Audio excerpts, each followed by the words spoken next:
ఓం శ్రీ సాయిరామ్. తల్లి, తండ్రి, గురువు, దైవము సమస్తము అయిన భగవాన్ శ్రీ శ్రీ శ్రీ సత్యసాయి బాబా వారి పాదార విందములకు ప్రణమిల్లుతూ అందరికీ సాయిరామ్. శివశక్తి నుండి సాయి శక్తి, శ్రీమతి సవితా సతీష్ అన్నయ్య గారి పుస్తక పఠనం అండి. తరువాయి భాగము, సంరక్షకుడు బాబా. మరొక అద్భుతం జరిగినప్పుడు నేను 5వ తరగతిలో ఉన్నాను. ప్రతి ఆదివారము ఇల్లు శుభ్రం చేసి అమ్మకి ఇంటి పనిలో సహాయం చేసేవాళ్ళం. ఆ రోజు ఉదయం అమ్మ గోధుమలు శుభ్రం చేస్తున్నది. ఇంతలో అమ్మ ముఖం అకస్మాత్తుగా మౌనంగా విచారంగా కనిపించింది. ఏమైందని అమ్మని అడిగినప్పుడు గోధుమలు పిండి మరపట్టించడానికి డబ్బులు లేవని బాధపడుతూ వచ్చింది. పిండిగిరిని వాడు అమ్మకు తెలిసిన వాడే అయినప్పటికీ డబ్బులు ఇవ్వాలి కదా. మా ఇంటి ఆర్థిక పరిస్థితులు నాకు అర్థమయ్యాయి. అమ్మ కళ్ళల్లో నీళ్లు చూసి ఏమీ చేయలేని నా ఆసక్తికి చాలా విచారం కలిగింది. నెలలో ఆఖరి వారం కనుక నాన్న ఇంట్లో ఏమీ డబ్బు ఉంచలేకపోయారు. అందువల్ల పిండి పట్టించడానికి కూడా డబ్బులు లేవు. రేపు మాకు భోజనం ఎలా? సహజంగానే మా కళ్ళలో నీళ్లు వచ్చాయి. ఉన్నట్టుండి గోధుమ పిండిలో టప్పున ఏదో పడ్డట్టు అయ్యి చిన్ని గుంట ఏర్పడింది. చూడండి అద్భుతం! చూస్తే అందులో ఒక పావలా కాసు కనపడింది. ఎక్కడి నుంచి ఈ నాణం వచ్చి పడిందో మాకు అర్థం కాలేదు. సరిగ్గా గిర్నీకి కావలసింది పావలానే.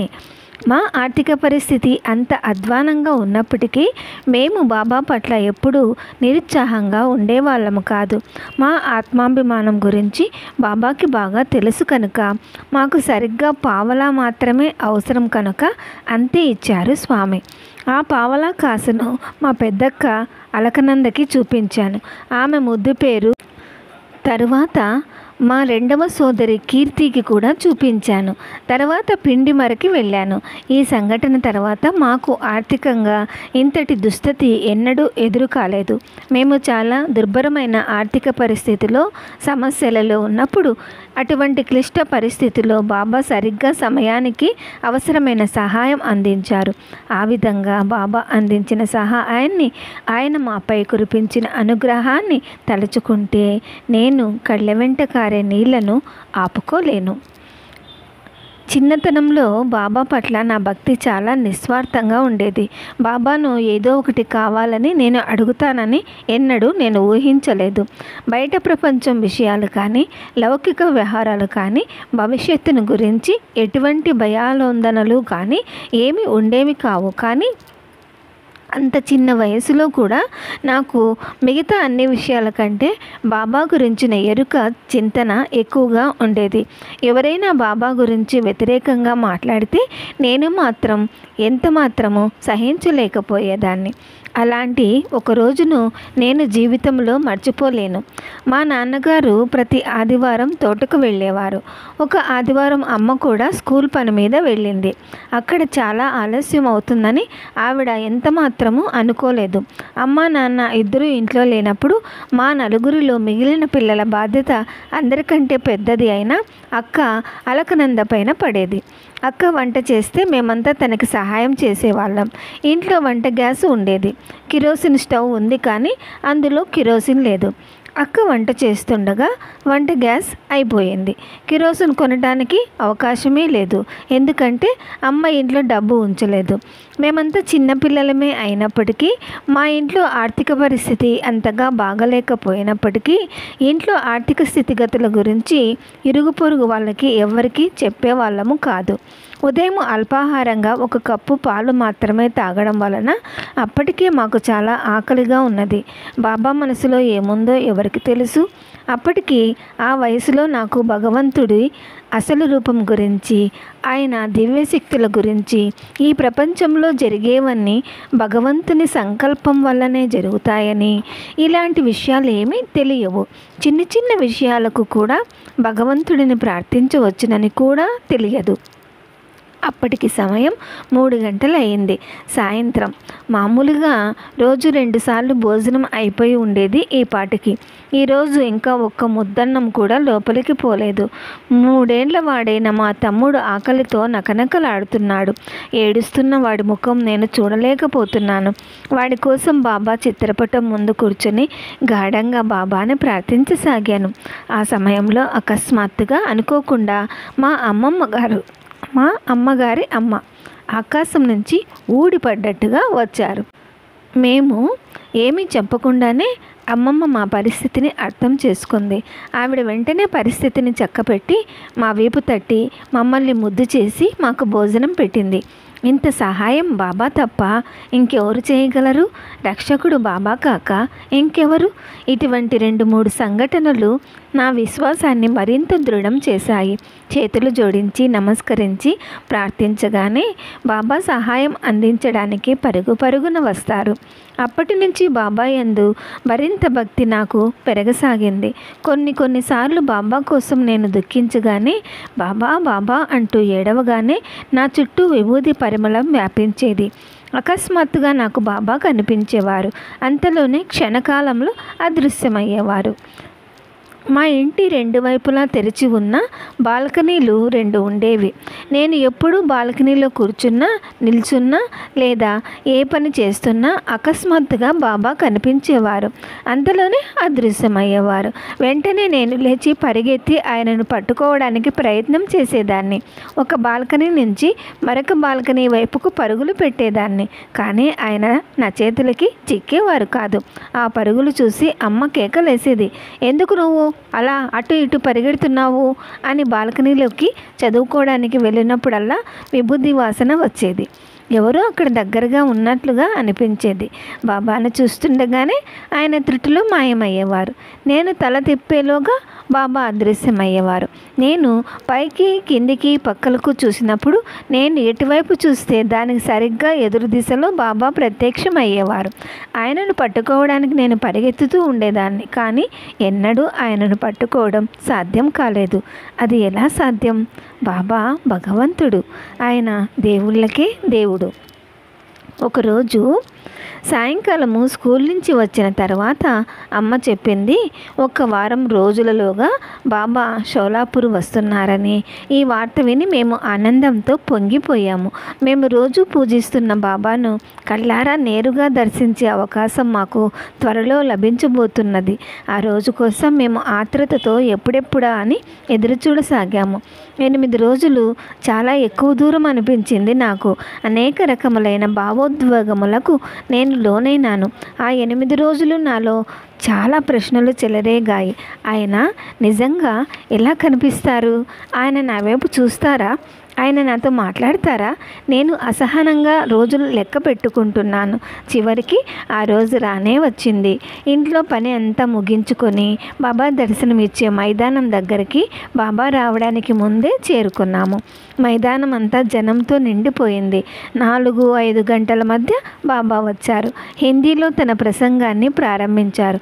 నాకు ఒక్క మాట కూడా అర్థం కాలేదు. కానీ ఆయన దివ్య సౌందర్యాన్ని చూస్తూ మైమరిచిపోయాను. నేను దృష్టి అంతా ఆయన యందు కేంద్రీకరించాను.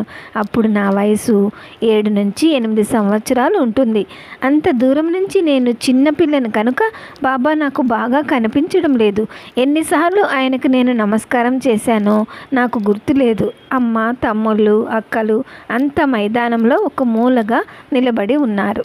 హఠాత్తుగా నేను బాబాను దగ్గర నుంచి చూశాను. ఇద్దరం ఒకరినొకరు చూసుకున్నాము. నేను ఆనందం పట్టలేక గాలిలో గంతులు వేశాను. బాబా నుంచి నేను నా దృష్టిని మరల్చుకోలేకపోయాను. నేను చాలా చిన్నపిల్లని కావటం వలన, అలా నన్ను ఒక మూల నుంచోపెట్టడం వలన నా వయసు పైన నాకే కోపం వచ్చింది.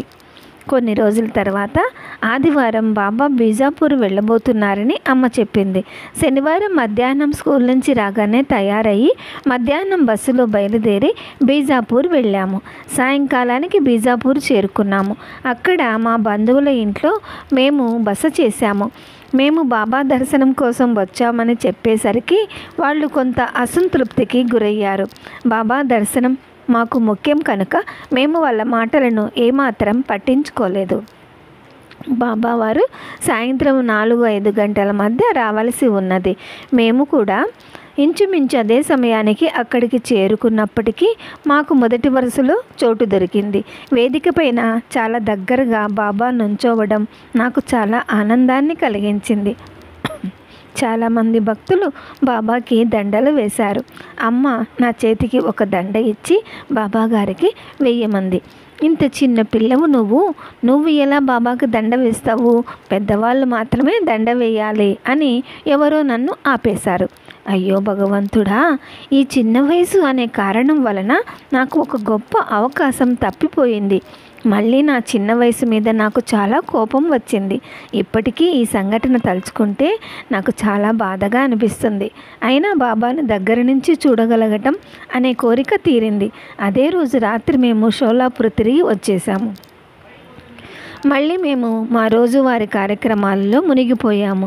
ఏది ఏమైనప్పటికీ ఆ దర్శనం తర్వాత ఆయన సాన్నిధ్యాన్ని ఇంట్లో మరింత ఎక్కువగా అనుభవించసాగాము. కొన్ని రోజుల తర్వాత షోలాపూర్లోని భజన గ్రూప్ వాళ్ళు పుట్టపర్తి వెళ్ళడానికి ఒక కార్యక్రమం ఏర్పాటు చేశారు. దానికి తగ్గట్టుగా తేదీలు కూడా ఖరారైనాయి. మా పిన్ని అంటే మా అమ్మ చెల్లెలు ఆ గ్రూప్తో వెళ్ళడానికి నిశ్చయించుకున్నది. ఇంట్లో ఇబ్బందుల కారణంగా అమ్మకి వెళ్ళాలని ఉన్నా వెళ్ళటం కుదరదని ఊరుకుంది. ఆమెకి చెయ్యి నొప్పి చాలా ఎక్కువైంది. ఆర్థిక ఇబ్బందుల వలన తనకి కావలసిన మందులు కూడా కొనుక్కోలేని పరిస్థితి. పిన్ని వెళ్ళబోయే ముందు పుట్టపర్తికి అమ్మ బాబాకి ఇవ్వవలసిందిగా కొబ్బరి బర్ఫీ డబ్బాలో పెట్టి ఇచ్చింది. బాబా కోసం ఆమె ఎంతో భక్తి శ్రద్ధలతో ఆ స్వీట్ చేసి ఇచ్చింది. పిన్ని వెళ్ళబోయే ముందు మళ్ళీ వచ్చింది. తన పర్సు బర్ఫీ డబ్బా నేల మీద పెట్టింది. అమ్మతో మాట్లాడుతూ బర్ఫీ డబ్బా అక్కడే మర్చిపోయి తన పర్సు మాత్రం తీసుకుని వెళ్ళింది. కొద్దిసేపటి తర్వాత అమ్మ లోపలికి వచ్చి చూస్తే బర్ఫీ డబ్బా పిన్ని మర్చిపోయి వెళ్ళడం గమనించింది. అమ్మ కళ్ళల్లో నీళ్లు ఆపుకోలేకపోయింది. ఎంతో కష్టపడి ప్రేమతో బాబాకి పంపించాలని చేస్తే అలా పిన్ని పొరపాటున మర్చిపోవడం అమ్మకి చాలా బాధ కలిగించింది. ఆ చిన్న వయసులో మాకు ఆవిడ పడిన బాధ సరిగ్గా అర్థం కాలేదు. పిన్ని పుట్టపర్తి చేరుకుంది. బాబా ఈ భజన బృందాన్ని ఇంటర్వ్యూకి పిలిచారు. అందరినీ ఒకరి తర్వాత ఒకరిని బాబా లోపలికి పిలిచారు. బాబాను చూడగానే పిన్ని సర్వం మర్చిపోయి అసలు తాను అడుగుదామనుకున్నవన్నీ కూడా మర్చిపోయింది. బాబానే ఆమెకు గుర్తు చేశారు. మీ అక్కకి చేయి నొప్పి కదా, ఆమెకి తగ్గిపోతుంది అంటూ తన చేతిని గాలిలో తిప్పి విభూతిని సృష్టించారు. ఆ విభూతి పిన్ని చేతిలో వేసి ఇది అమ్మకి ఇమ్మని బాబా చెప్పారు. తర్వాత అమృతం సృష్టించి ఇచ్చి దానిని తన వాళ్ళు అందరికీ పంచమని బాబా చెప్పారు. మీ సోదరికి ఆమె చేసిన ప్రసాదం నాకు చేరింది అని చెప్పమన్నారు. ఆమె తాను ప్రసాదం డబ్బా షోలాపూర్లో మర్చిపోయిన సంగతి అసలు గుర్తే లేదు. పిన్ని పుట్టపర్తి నుంచి తిరిగి రాగానే మేమంతా ఆమె చుట్టూ మూగాము. మేము ఆమె చుట్టూ కూర్చున్నాము. ఆమె పుట్టపర్తిలో తన అనుభవాలన్నీ పూసగుచ్చినట్లు వివరంగా చెప్పింది. ప్రసాదం గురించి ఆమె చెప్పగానే అమ్మ మళ్ళీ ఆనందంతో దుఃఖించింది. పిన్ని ప్రసాదం తీసుకువెళ్ళడం మర్చిపోయినప్పుడు అమ్మ ఏడ్చింది. ఇప్పుడు స్వామి ప్రసాదం గురించి స్పందించిన విషయాన్ని గురించి చెప్పినప్పుడు మళ్ళా అమ్మ ఏడ్చింది. అదేమిటో నాకు అర్థం కాలేదు. ఆశ్చర్యంగా అనిపించింది నాకు. ఆవిడ దుఃఖంతో ఏడవటాన్ని ఆనందంతో ఏడవటాన్ని నేను అర్థం చేసుకోలేకపోయాను. అలా ఆమెను చూస్తూ ఉండిపోయాను. స్వామి ఇచ్చిన విభూతిని మా అందరి నుదుటిన పెట్టిన తర్వాత స్వామి ఇచ్చిన అమృతం కూడా అమ్మమ్మ మా అందరికీ పంచింది. ఓహ్, ఏమి అద్భుతమైన పరిమళం, ఏమి రుచి ఆ అమృతానికి! మా కోసం విభూతి అమృతం బాబా సృష్టించి ఇవ్వటం ఎంత అదృష్టం! ఇప్పటికీ నాకు ఆ అమృతం యొక్క రుచి పరిమళం జ్ఞాపకమే. రోజు మేము ఆ విభూతిని అమ్మ చేతికి రాస్తూ ఉండేవాళ్ళం. నయం కాదనుకున్న ఆమె వ్యాధి క్రమంగా తగ్గుముఖం పట్టసాగింది. కొద్ది రోజులలో ఆ నొప్పి క్రమంగా తగ్గుతూ వచ్చి చివరికి పూర్తిగా నయమయ్యింది.